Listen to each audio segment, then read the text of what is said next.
Hey, what's going on? And welcome back to Movie Buffers. This episode is about everything, everywhere, all at once. But before I get into that, I'm going to ask you to please like and subscribe and hit that bell so you can get notified when new episodes come out on this channel.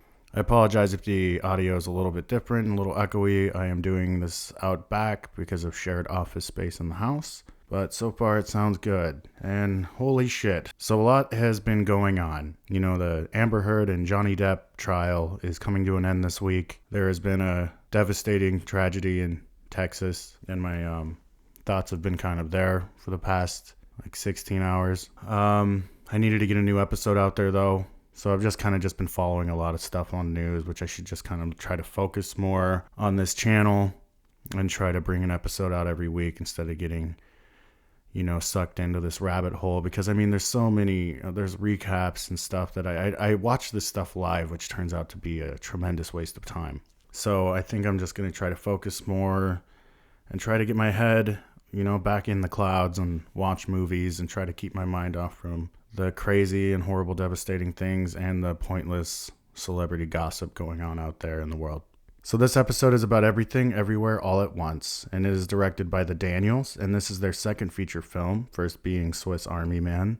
And I remember going to a screening at a small theater in Washington for Swiss Army Man, and they were actually showing the film because it didn't yet get a wide release, and I believe it came back and ran for a bit in wide screenings because it developed a very quick cult following before it even left festivals. And I was excited to see these new up-and-coming filmmakers who mainly shot visually stunning music videos and see them transition into making an interesting and experimental low-budget love story. And I remember really digging that movie a lot. It, of course, got a little boring. It dragged really hard at the end half of the second act, but it was a unique and fun movie-going experience. Now with this film, I somehow unintentionally and successfully dodged any and all trailers, all press, anything that could have spoiled anything about this movie.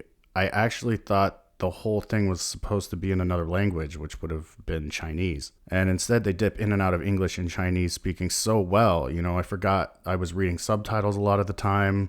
It was just really well mixed, and so this was a pleasant surprise, an amazing experience. I watched it in a big home theater, and it was awesome. How can I even go into this plot? I really think this film should just be seen by everyone, so I'm not going to go and break down the plot like I normally do.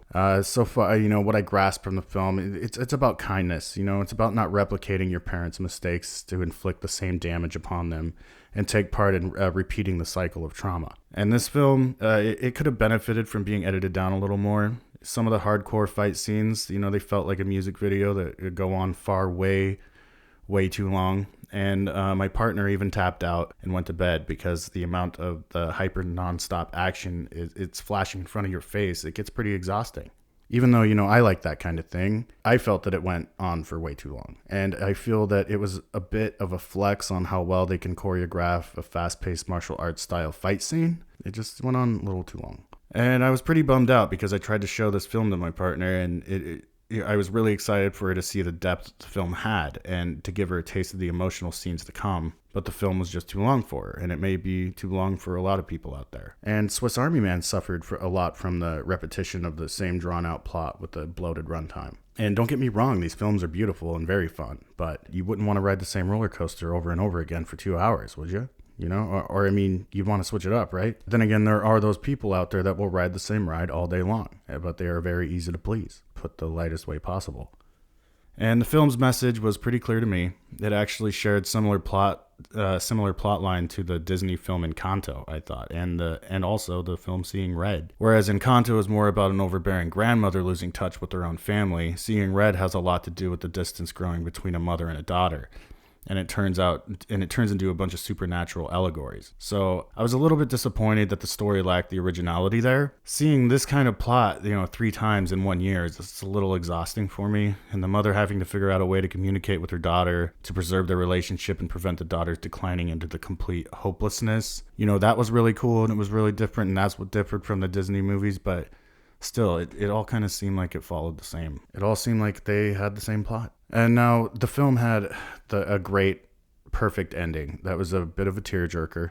And it was the best It was the best take so far on the multiverse movies. I haven't seen the Multiverse of Madness yet either. And I also saw that the DC universe is going to be doing a multiverse thing. And I know there's going to be more time travel shit in the new Flash film. If that ever happens, because Ezra Miller's a little fuck and he probably should never act again. And I'm getting a little sick of seeing time travel hot movies, films and TV shows. They're starting to give me a fucking headache. I think this film was a good place to take a break from these kinds of films because it is definitely the best one. And yes, even better than No Way Home. I mean, technically, all films are alternate reality films, if we want them to be, unless they're based on true events or biopics. But films should take place in their own reality. That's how you should go into most films. Otherwise, you're going to be one of those people that doesn't know what the fuck is going on and has to talk during the movie. Sorry, I'm off on a rant. So the basic plot line, anyway, a Chinese family who owns a laundromat. They're getting audited by the IRS. The lady from the IRS is played by Jamie Lee Curtis. She was a team player as always. And it seems as though every single cast member has some meaningful tethering to this film. From Jamie Lee Curtis getting to flex her physical acting chops to Michelle Yeoh, like showing how much she can kick ass for a middle-aged woman. And then they bring back Quan out of nowhere, giving him a performance of a fucking lifetime. I was watching an interview where he was talking about how he went and saw Crazy Rich Asians 3 times and cried, and he had really, really bad FOMO, missing being in films. And then this just gave this movie more points with me. You know, it was very, very heartwarming to see him get to perform in probably the performance of his lifetime. So anyway, shit goes crazy in this film. I'm going to leave it at that. And it's really great. If you have 2.5 hours to watch a movie, you should definitely watch this one. I'm going to give this film an A-. I may do a deeper dive after I buy this film on 4K Blu-ray and may review that as well, so stay tuned for that.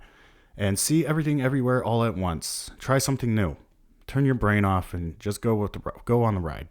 With everything going on in the world, it's nice to see movies that make you think about alternate realities and just thinking that there is another timeline where the horrible things that happened in this world didn't take place. Well, I think that wraps it up for another episode. This is Movie Buffers. Please like and subscribe. Smash the bell to get notified when we put out new content. And thanks for watching. Thanks for listening. I'll see you next time.